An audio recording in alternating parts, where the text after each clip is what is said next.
Pakistan cricket team के white ball format के साबिक हेड कोच गैरी क्रिस्टन, जिनके हवाले से कल रात को ही मैंने आपके साथ व्लॉग के अंदर चीजें शेयर करते हुए बता दिया था कि वो पाकिस्तान क्रिकेट बोर्ड से बड़े नाखुश हैं और इस वक्त माहौल ऐसा क्रिएट किया जा रहा है कि जिसमें Pakistan cricket board Gary Kristen को सैक ना करे, बल्कि जो गैरी क्रिस्टन हैं वो खुद मजबूर होकर जो रेजिग्नेशन है वो देकर चले जाएं। और फिर आज जब गैरी क्रिस्टन की जानिब से रेजिग्नेशन भेजा गया, इस्तीफा भेजा गया, तो विद इन सेकेंड्स बगैर किसी आ के पाकिस्तान क्रिकेट बोर्ड ने उस रेजिग्नेशन को एक्सेप्ट कर लिया और उसको एक्सेप्ट करने के फौरन बाद जेसन गिलेस्पी उनको व्हाइट बॉल फॉर्मेट का जो अबूरी हेड कोच है वो तैनात कर दिया गया। लेकिन गैरी क्रिस्टन ने इस्तीफा क्यों दिया और वो लोग जिनके बारे में कहा जा रहा था कि गैरी क्रिस्टन के बाद ये पाकिस्तान क्रिकेट टीम की हेड कोचिंग करेंगे, उनको दौरा ऑस्ट्रेलिया के ऊपर कोचिंग के लिए क्यों नहीं भेजा जा रहा और जेसन गिलेस्पी को क्यों अपॉइंट किया गया है, इसकी कुछ इनसाइड डिटेल्स हैं जो आज की वीडियो में मैंने आपके साथ शेयर करनी है। नंबर 2, पाकिस्तान क्रिकेट बोर्ड के बारे में हमेशा से जो क्रिकेट एक्सपर्ट्स हैं उनकी यह राय है कि इनकी पॉलिसीज के अंदर चेंज जो है वो नैनो सेकंड से भी कम सेकंड्स के अंदर हो जाता है। और पिछले एक हफ्ते की बात की जाए तो फखर जमान जो है वो रिसीविंग एंड के ऊपर थे और फखर जमान को फिर कल जब सेंट्रल कॉन्ट्रैक्ट की लिस्ट सामने आई तो उसमें भी जगह नहीं मिली। इसके अलावा उसी सेंट्रल कॉन्ट्रैक्ट में उसामा मीर और इमामुल हक जो हैं उनको भी जगह नहीं मिली थी। तो लोग बड़े परेशान थे कि आखिर फखर जमान के साथ सिर्फ एक ट्वीट करने की वजह से इतनी बड़ी ज्यादती जो है वो पाकिस्तान क्रिकेट बोर्ड किस तरह से कर सकता है। लेकिन अभी 24 घंटे नहीं गुजरे, पाकिस्तान क्रिकेट बोर्ड की जानिब से सेंट्रल कॉन्ट्रैक्ट की लिस्ट आए या फिर जो स्क्वाड है वो सामने आए और इंटरेस्टिंगली एक बड़ा यूटर्न जो है वो पाकिस्तान क्रिकेट बोर्ड फखर जमान के मामले पर लेने जा रहा है। और सिर्फ फखर जमान नहीं बल्कि उसामा मीर और इमामुल हक, इन दोनों को भी सेंट्रल कॉन्ट्रैक्ट का जो हिस्सा है वो पाकिस्तान क्रिकेट बोर्ड बनाने जा रहा है। लेकिन कब बनाएगा ये इंपॉर्टेंट सवाल है। इसके ऊपर जो डिटेल्स है वो मैंने आपके साथ शेयर करनी है। इसके अलावा नया कोच कौन होगा, मिसबा, सकलैन मुश्ताक, आकिब जावेद, 3 नाम हैं और फ्लोट हुए हैं। इनमें से एक के चांसेस 2 से ज्यादा हैं। वो कौन है इसके ऊपर भी बात करेंगे। लेकिन सबसे पहले एक जनाब आर्टिकल जो है वो ESPN क्रिक इन्फो की जानिब से शेयर किया गया है और गैरी क्रिस्टन के रेजिग्नेशन के जो मुहरकात हैं वो एक्चुअली क्रिक इन्फो ने बताने की कोशिश की है। यहां पर एक इंटरेस्टिंग फैक्ट जो है वो क्रिक इन्फो की जानिब से शेयर किया गया है और क्रिक इन्फो के ऊपर जो भी क्रिकेट एक्सपर्ट है या कोई भी क्रिकेट शायक जो है वो आंखें बंद करके यकीन कर लेता है, क्योंकि ये कभी भी एग्जैजरेटेड या मन घड़त खबर जो है वो पब्लिश नहीं करते। तो इन्होंने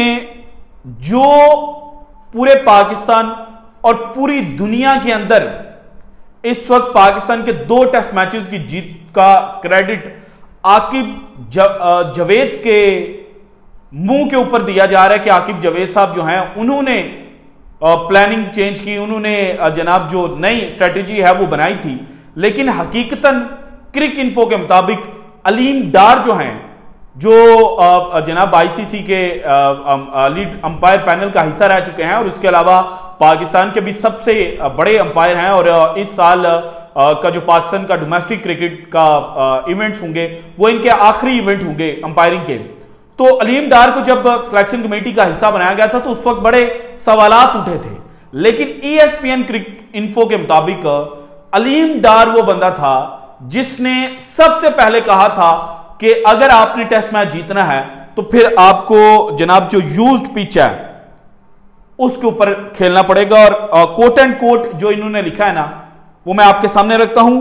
डार was considered the original architect of the idea behind preparing a recycled surface for the second test in Multan. So Aqib Javed को जो सारे का सारा क्रेडिट दिया जा रहा था, उसके हवाले से ESPN क्रिक इन्फो जो है उन्होंने हकीकत रख दिया है। और पाकिस्तान क्रिकेट बोर्ड चूंकि इस वक्त आकिब जावेद के गुण गा रहा है और पाकिस्तान क्रिकेट फैंस भी गुण गा रहे हैं, मैं खुद आकिब जावेद का जो गुण है वो गा रहा था, लेकिन हकीकतन के जो दूसरे लोग हैं उनको नजरअंदाज कर दिया गया और फिर सारी की सारी अथॉरिटी जो है वो समहाउ आकिब जावेद के हाथों में दे दी गई। तो इस बात के ऊपर गैरी क्रिस्टन नाराज हुए और इस वक्त बड़ी खबरें आ रही हैं कि गैरी क्रिस्टन ने पाकिस्तान क्रिकेट बोर्ड के साथ जो कमिटमेंट की थी वो पूरी नहीं की। इस वजह से पाकिस्तान क्रिकेट बोर्ड उनसे नाराज है और ब्लैकमेल नहीं हो रहा गैरी क्रिस्टन से। लेकिन हकीकत यह है कि जब चैंपियंस कप 2024 के दौरान गैरी क्रिस्टन पाकिस्तान में आए थे तो उस वक्त उन्होंने दौरा ऑस्ट्रेलिया और दौरा जिम्बाब्वे के लिए जो टीम है, जो स्ट्रेटेजी है वो बना ली थी। लड़के उन्होंने अपनी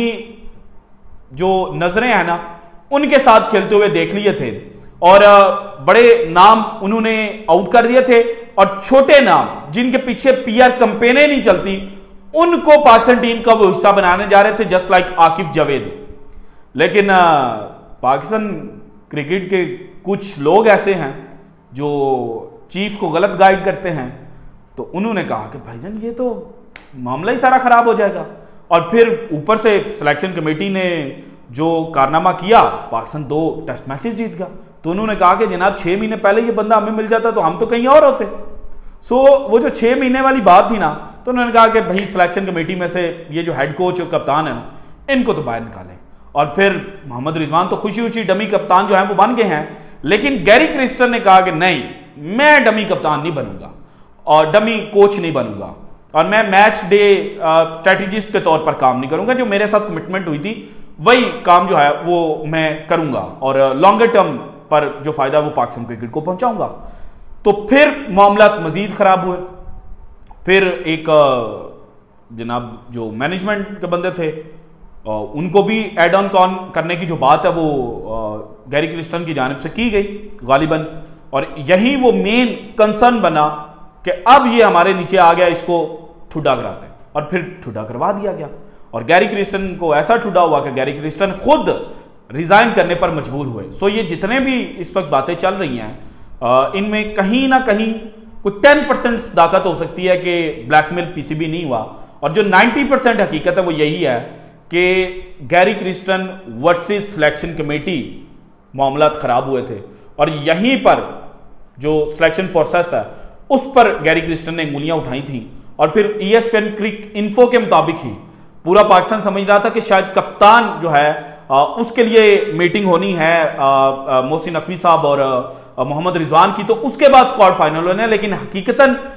सिलेक्शन कमेटी और गैरी क्रिस्टन के दरमियान एनिमेटेड डिस्कशन जो है वो दौरा ऑस्ट्रेलिया और जिम्बाब्वे का जो स्क्वाड है उसको लेकर हुई थी। सो इसी वजह से जो स्क्वाड है उसकी जो अनाउंसमेंट है वो लटकी हुई थी। सो गैरी क्रिस्टन रिजाइन करके गए हैं due to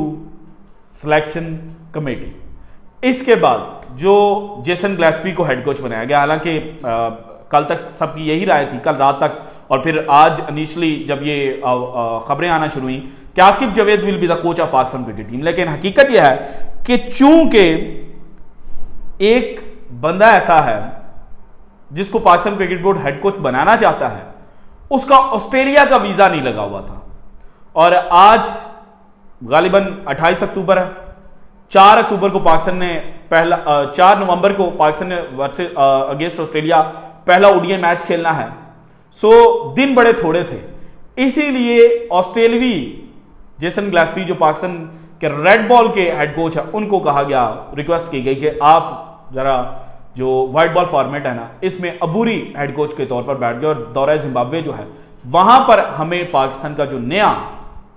white ball format का हेड कोच जो है वो देखने को मिलेगा। और नया हेड कोच कौन हो सकता है, इसके ऊपर सकलैन मुश्ताक के भी चांसेस हैं कि उनको बना दिया जाए आउट ऑफ नोवेयर, और उनकी टीम